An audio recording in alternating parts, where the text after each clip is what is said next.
Hey everyone, I'm Amanda from Mandy Lynn Plans. Welcome back to my channel. Thank you so much for joining me. As you may notice, we are in a new place. Mark was so gracious to set up this filming studio for me, and I'm so excited that it's finally ready to use. Today I'm going to be sharing my updated planner stack for 2024. I did one at the beginning of the year, and I wanted to give you an update for how I was using them in the first quarter. So I use the A6 Hobonichi Day Free and the A5 Hobonichi Cousin in my planning. The A6 I use for my business planner, and the A5 Cousin is what I use for my personal planning. So first let's take a look at the business planner. Now this is my Pilot Vanishing Point. If I had to pick a favorite pen, it would probably be this one. I won't be able to flip through as much on the A6 because this is my business planner and I don't want you to know everything that I'm planning for 2024 just yet. So I will kind of just do a brief overview, flip through some of the pages, skip over some things here and there. But for the first quarter, there shouldn't be any surprises. All of these things have already happened. So here's how I use the monthly spreads. I love to use the clear deco and the clear extra washi strips to make this really fun. I like to put in $2 Tuesdays, holidays, new releases. I often make myself to-do lists. Not every month, as you can see. I have lots of places for my business to-do lists, so they're not always in this little planner. Then I use this undated daily section in the back, kind of like a bullet journal, which I love because I actually started in a bullet journal before I found Hobonichi, and so it's really fun for me to kind of go back to my roots with that. I'm trying to avoid spoilers, which is very difficult, but just quickly kind of flipping through some of those pages so you can see how I use them. And then in the back here, I have custom tabs that I made for myself.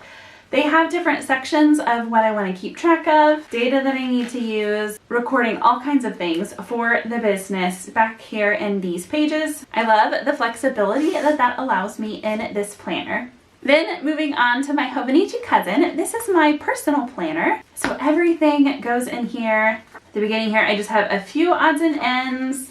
My year at a glance. I haven't quite figured out exactly what I want to track here yet, so if you have any ideas for me, leave them in the comments. I love using the yearly index pages for school schedules, and I also love that it has the next 6 months for me too.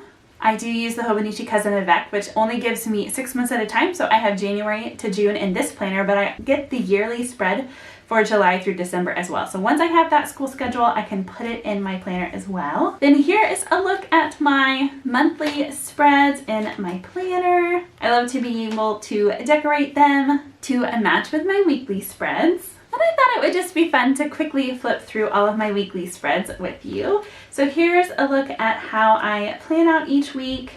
A lot of the weeks look the same. There is some differences though in how I plan. To be honest, I have found what works best for me, and I don't have a really big desire to update it very often or try a ton of new things in my weekly section, since I have been using my daily section for journaling, and we'll get there soon. I don't want to get ahead of myself, but here's so far, this was a big ink oops.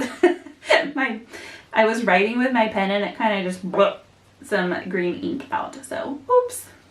And then here is this week. Then, like I said, I've been using the daily pages for journaling, and I don't do it every single day. Some days I try and go back and fill in what I remember from that day, and some days are blank, and I'm okay with that. I find it helpful to give myself grace in that area. I have really been enjoying journaling in these pages, so there was a very fast flip through for you. But I hope you enjoyed looking through the first quarter of my planners. I would love to know how your planner stack is going for 2024. Are you using the same planners that you were at the beginning? How is it going for you? Let me know in the comments, and as always, thank you so much for watching. Until next time.